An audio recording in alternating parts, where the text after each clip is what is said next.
समस्त को Radhe Radhe. ADN take YouTube channel रे तुम समस्त को पुणी थे स्वागत।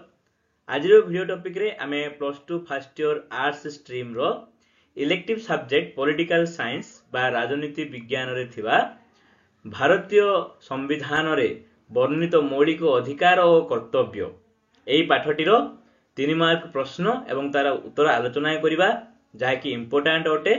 तेणुकरी भिडियो को प्रथम शेष पर्यंत पूरा देख।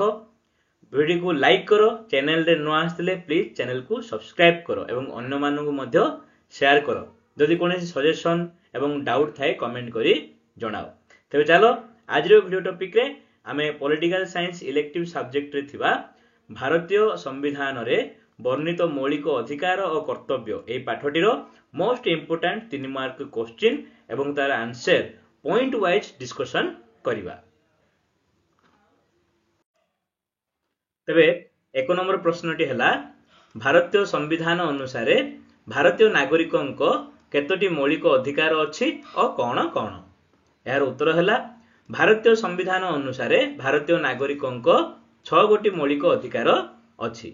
सेगुडी हला 1 समानता अधिकार जहाँकि संविधान धारा 14 रु धारा 18 मध्य वर्णना करा जायछि।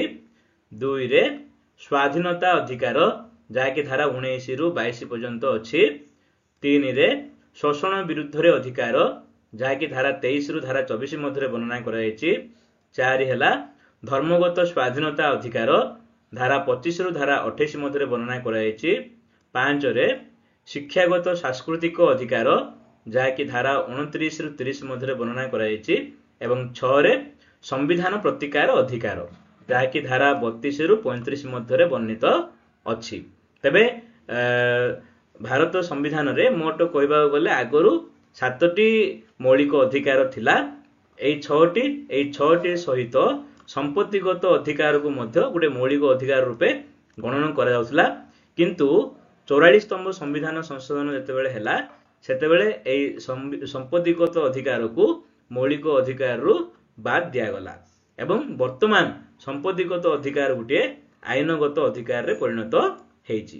तबे आमे जानिले जे संविधान द्वारा भारतीय नागरिक माननकु केतोटी मौलिक अधिकार वर्तमान दिया जायछि ना 6टी मौलिक अधिकार दिया जायछि।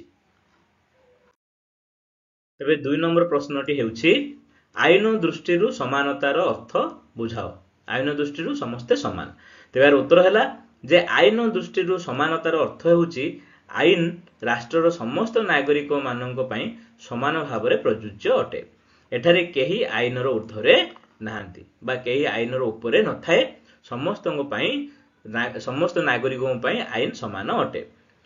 पॉइंट 2 रे देशर राष्ट्रपति ठारू आरंभ करी साधारण नागरिक पर्यंत समस्ते आईन द्वारा परिचालित हुवंती। पॉइंट 3 रे समान दोष पई समस्त को समान दंड प्रदान करा जाए। पॉइंट 4 रे भारत संविधान धारा 14 अनुसार प्रत्येक भारतीय आईन आगरे समान बोली उल्लेख करा जायछि। तबे एहाकू कहा जाय आईन दृष्टि समानता। तापर प्रश्न नंबर 3 रे स्वाधीनतार अधिकार किंबा संविधान 19 धारा वर्णना कर। तेबे यार उत्तर हला संविधान 19 धारा भारतीय नागरिक माननकु निम्नलिखित स्वतंत्रता प्रदान करी अछि। पॉइंट 1 रे भाषण और मतामत प्रकाश करिवार अधिकार। 2 शांतिपूर्ण और निरस्त्र भाव रे समवेत अधिकार। समवेतर अर्थ होछि सभा गठन करिवार अधिकार। तापर 3 संघ गठन करिवार अधिकार।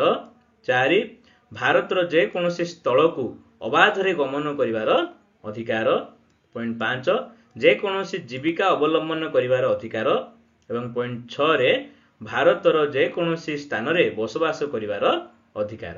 तबे हमर स्वाधीनता अधिकार जो रहिछि ए स्वाधीनता अधिकार बल रे एई सब अधिकार भारतीय नागरिक माननकु प्रदान करा जाई अछि। तापर आसला प्रश्न नंबर 4 शोषण विरोधी अधिकार वर्णना कर। शोषण विरोधी अधिकार वर्णना कर। तेबार उत्तर हला संविधान 23 और 24 धारा रे शोषण विरोधी अधिकार नागरिक माननकु प्रदान करा जायछि। पॉइंट 2 रे एही अधिकार बल रे मनुष्य शरीर को नहीं व्यवसाय बिना मजूरी रे श्रम आदाय बा बेठी और बेकारी उठाई दिया जायछि। पॉइंट 3 रे 14 वर्षरु कम बयसर पिलामानंकु कल कारखाना और खଣି इत्यादि विपदजनक कार्य नियोजित करा जाय परिबो नाही। पॉइंट 4 रे एही अधिकार गुड़िक विशेषतः व्यक्तिर व्यक्तित्वर विकास पई सहायक होइथाय। तबे ये थिला शोषण विरोधी अधिकार। तापर आसला प्रश्न नंबर 5 सांविधानिक प्रतिकार अधिकार कहले कौन बुझ। सांविधानिक प्रतिकार अधिकार कहले कौन बुझ। तेबार उत्तर हैला जे भारत संविधान 32 धारा रे सांविधानिक प्रतिकार अधिकार वर्णित होई अछि। पॉइंट 2 रे जदि कोनोसी नागरिक मौलिक अधिकार उपभोग वंचित हुए जो 6टी मौलिक अधिकार कथा आम आलोचना कले सेति मध्य जदि कोनोसी नागरिक जे कोनोसी गोटे मौलिक अधिकार उपभोग करिवार वंचित हुए तेबे से यार सुरक्षा पई सुप्रीम कोर्ट और हाई कोर्ट आश्रय नहीं पारिबो। पॉइंट 3 रे सुप्रीम कोर्ट धारा 32 अनुसार और हाई कोर्ट धारा 226 अनुसार मौलिक अधिकार सुरक्षा पई बंदी प्रत्यक्षीकरण परमादेश प्रतिषेध उत्प्रेक्षण और अधिकार पुच्छा इत्यादि रिट जारी करा जायछि एवं एही रिट बल रे जे मौलिक अधिकार नागरिक क्षुण्ण होईछि ताकू वापस करिवार बा मिलिबार बा सम्मति करिवार अधिकार दिया जायछि। तापर आसला प्रश्न नंबर 6 रे समानता अधिकार कौन वर्णना कर। तेबार उत्तर हला जे भारतीय संविधान धारा 14 रु 18 मध्य रे भारतीय नागरिक माननकु समानतार अधिकार प्रदान करा जायछि। पॉइंट 1 धारा 14 अनुसार भारतर सीमा मध्य प्रत्येक नागरिक आईन आगरे समान और आईन प्रत्येकंकु समान भाव में सुरक्षा प्रदान करिथाए। पॉइंट 2 रे धारा 15 अनुसार राष्ट्र जाति धर्म वर्ण लिंग और जन्म स्थान को भित्ति करी नागरिक मानक कौनसी पात्र अंतर करि परिबो नाही। पॉइंट 3 रे धारा 16 अनुसार सरकारी चाकरी क्षेत्र में प्रत्येक नागरिक को समान अधिकार प्रदान करा जिवो।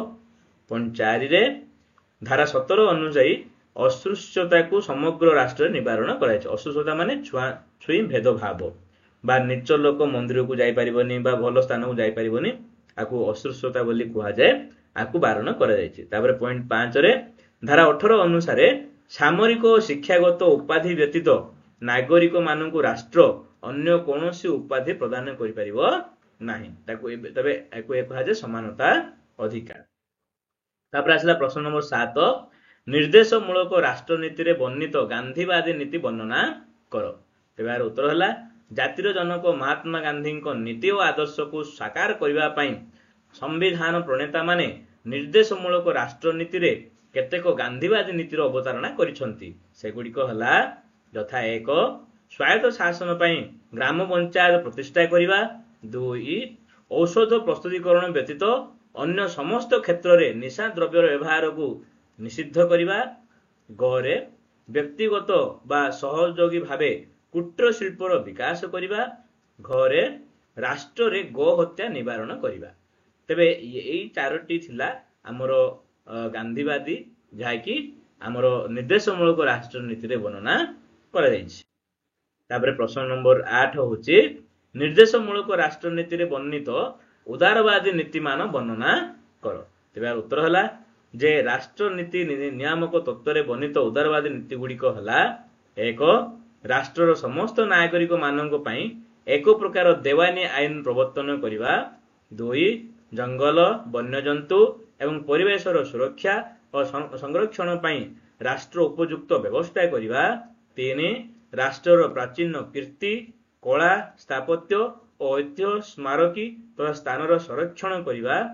एवं 4 रे आधुनिक वैज्ञानिक प्रणाली रे कृषि और पशुपालन करिबा। तबे ये थिला राष्ट्रीय निर्देशमूलक नीति रे वर्णित उदारवाद नीति गुड़िक।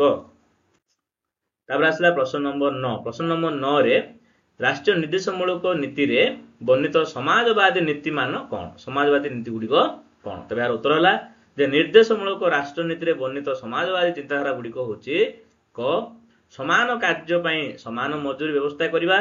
ख राष्ट्र शिशु और युवक मानक शोषण रक्षा करिबा। ग शिल्प परिचालन रे श्रमिकंकर अंश ग्रहण पई राष्ट्र पदक्षेप नबा। घ बेकार वृद्ध अकर्मण्य और रुग्ण लोक मानक राष्ट्र सहायता प्रदान करिबा। एवं रे ଜାତୀୟ ସମ୍ପତ୍ତିର ସୁଷମ ବଣ୍ଟନ କରିବା। ଏଇ ସବୁ ହଉଛି ଏଇ ପାଞ୍ଚଟି ନୀତିକୁ ଆମର ସମାଜବାଦୀ ନୀତି ବୋଲି କୁହାଯାଏ, ଯାହାକି ନିର୍ଦ୍ଦେଶମୂଳକ ରାଷ୍ଟ୍ର ନୀତିରେ ବର୍ଣ୍ଣନା କରାଯାଇଛି। ତାପରେ ଆସିଲା ପ୍ରଶ୍ନ ନମ୍ବର 10, ନାଗରିକ ମାନଙ୍କର 4ଟି ମୌଳିକ କର୍ତ୍ତବ୍ୟ କଣ?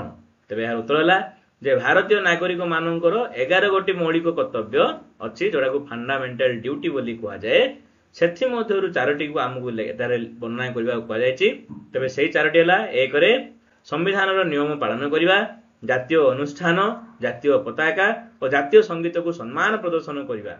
2ରେ ଭାରତର ସାର୍ବଭୌମ୍ୟ, ଐକ୍ୟ ଓ ଅଖଣ୍ଡତାର ସୁରକ୍ଷା କରିବା। 3ରେ ଆବଶ୍ୟକତା ସେବା ଦ୍ୱାରା ଦେଶର ରକ୍ଷା କରିବା। ଏବଂ 4ରେ ଭାରତର ଐତିହ୍ୟ ଓ ସଂସ୍କୃତିର ମୋହନୀୟ ଆଦର୍ଶ ପରମ୍ପରାକୁ ସୁରକ୍ଷା କରିବା। ତେବେ ଦେଖିବାକୁ ଗଲେ 11 ଗୋଟି ମୌଳିକ କର୍ତ୍ତବ୍ୟ ଦିଆଯାଇଛି। ଏହି ମୌଳିକ କର୍ତ୍ତବ୍ୟ ନ୍ୟାୟସମ୍ମତ ନୁହେଁ, କିନ୍ତୁ ମୌଳିକ ଅଧିକାର ଗୁଡ଼ିକ ଯେମିତି ନାଗରିକ ମାନଙ୍କୁ ପାଳନ କରିବାକୁ ଦିଆଯାଇଛି ତାହା ନ୍ୟାୟସମ୍ମତ। ମୌଳିକ ଅଧିକାର ଗୁଡ଼ିକ ପାଳନ କରିବା ସହିତ ନାଗରିକ ମାନଙ୍କ ଦେଶ ବା ରାଷ୍ଟ୍ର ପାଇଁ ମଧ୍ୟ କିଛି କାମ ବା କର୍ତ୍ତବ୍ୟ ରହିଛି, ଯାହାକି ସେଇ 11ଟି କର୍ତ୍ତବ୍ୟ ମଧ୍ୟରୁ ବର୍ତ୍ତମାନ ଆମେ 4ଟି କର୍ତ୍ତବ୍ୟକୁ ଏଠି ଆଲୋଚନା କଲେ। ତେବେ ସମସ୍ତଙ୍କୁ ଧନ୍ୟବାଦ। ଆଶା କରେ এই ସବୁ 3 ମାର୍କ ପ୍ରଶ୍ନ ଉତ୍ତର ତୁମର ପରୀକ୍ଷା ଉପଯୋଗୀ ହୋଇପାରିବ। ଚ୍ୟାନେଲକୁ ସବସ୍କ୍ରାଇବ କର, ଭିଡ଼ିଓଟିକୁ ଲାଇକ୍ କର। ଭିଡ଼ିଓଟିକୁ ଦେଖିଥିବାରୁ ତୁମ ସମସ୍ତଙ୍କୁ ଅନେକ ଅନେକ ଧନ୍ୟବାଦ। Wish you all the best. Thank you to all.